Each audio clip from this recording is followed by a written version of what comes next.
behind you. Hello, how are you? Fine. What a pleasure to see all of you here today. It is such a magnificent day, as the Consul General so eloquently said. I do think Polish women are the most beautiful in the world, aren't they? Look at the Consul General, and look at Bernadette. First of all, I was here this morning at the American Council of Polish Culture. I see some of the women here, which was just really wonderful. It's a fantastic group. And Ben Stefanski, God bless you for everything you have done to keep the Polish legacy alive, not just here in Cleveland, but all over the country.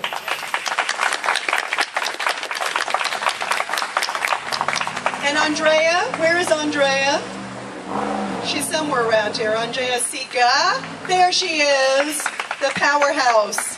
When Andrea said, would you come to Cleveland, you cannot say no to Andrea, you know that. She's got that Polish persistence. Our wonderful Consul General mentioned about Paderewski seeing a free Poland. And my father had the pleasure of seeing a free Poland, thanks to you. You know that she's a miracle worker. She brought the president here not long ago. And it wasn't too long ago that my father and I, it was my first visit to Poland, but it was my father's first visit to Poland in 65 years. Wow.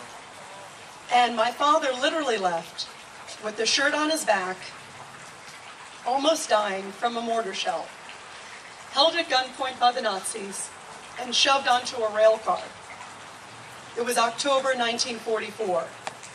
And he remembers walking outside of this apartment, which was sort of a pseudo-hospital. There were no hospitals, as we know, in the uprising. There was no water. There was no anesthesia. So when my father was seriously injured by a mortar shell, they took him in the back and operated on him without anesthesia. You can imagine what that was like. He was bleeding to death, and yet they still shoved him on a rail car.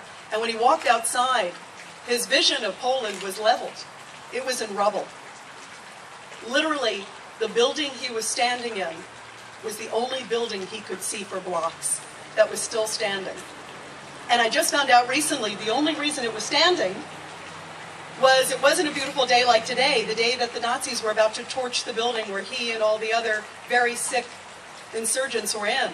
It was raining. So when they went to go torch it, it was raining and it wasn't consumed by flames. So they moved on. And amazingly, my father survived.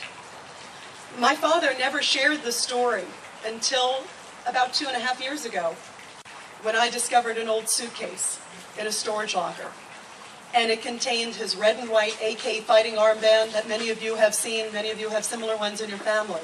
And it has the blood and dirt still of Warsaw on it, because my father said he did not want to wash it off. I also found a card of an ex-prisoner of war, Richard Kozabutsky.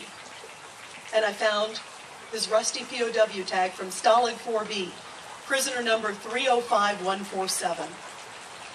And when I found these things, my father left the family when I was a teenager, never talked about it. My mother didn't even know the story.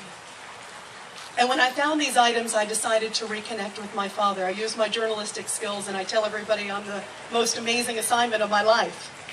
Tracked down my father, reunited with my father, and he has now shared this story for history. I'm so blessed the book became a bestseller, a New York Times bestseller, and I was so excited when I told the Consul General, I said, this is not my bestseller, this is our bestseller. Because I was so proud that a book about Poland has become at least something that the American public is interested in reading, interested in learning about. And since my story has come out, and since my father, I think, has been so courageous to share his story and revisit his story and go back to Poland with me, I've been to probably about 100 cities all over America, mostly all American groups. I also speak to a lot of Polish groups, but I'm so proud when it's people who do not know a thing about Poland. And the other day I was on a plane, and this was a great moment, and I saw these people reading the book. And my favorite part was I saw this woman in tears. She had stickums, little Post-it notes on it. And I said, you know, she came over and said, oh, you're the one who wrote this. And I said, yeah, and she said, I'm going to Poland. I was going to go to the Caribbean, but I'm changing my vacation and I'm going to Warsaw. And I'm retracking the steps of the uprisers through Ryszard Kozabutsky's eyes. And she said she's forming this group that's going over there. And I thought that was the most wonderful thing, because we have the most incredible country in the world. And when they hear the history of the uprisers and of the history of Poland well before that, it is so incredible Poland's on the map. It is nothing short of a miracle, and it is nothing short of the determination and the faith and the strong spirit of the Polish people. We are incredibly courageous people. And I'm so blessed to be a Polish American. And I vow to you, not just here in Cleveland, but anywhere I can, I will ring it to the rooftops. I am so proud of it. And I think when people hear of our incredibly courageous background, there is nothing short of awe. I want to end because, as we were hearing from Ben about the incredible work of Paderewski, and I thought this was very fitting because you were talking about Chopin's bust being unveiled. I thought this was interesting. I was reading up, as us journalists do. Before World War I, Paderewski actually spoke at the 100th anniversary of Chopin's birth in 1910. He erected a monument to the great Polish composer. Think about the time now. He finished his speech to a crowd of thousands, and this was at a time and place that they were under Russian rule. And he said, "Let us brace our hearts to fresh endurance. Let us adjust our minds to action, energetic, righteous. Let us uplift our consciousness by faith invincible. For the nation cannot perish that has a soul so great, so immortal." Thank you, all of you, for having me here today. And what a beautiful day. We're actually going to be selling the books. There's a lot of other books.